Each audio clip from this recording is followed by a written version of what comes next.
In front of me is OnePlus Pad Lite LTE, and today I would like to show you how you can check a password saved in Google Passwords Manager.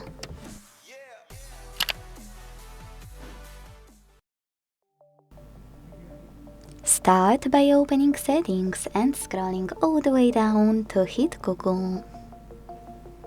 Now tap on All Services.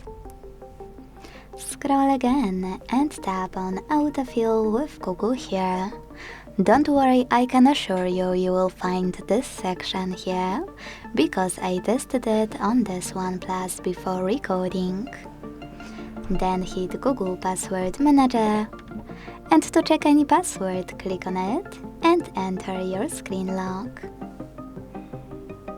Now click on this eye icon next to your password to make it visible.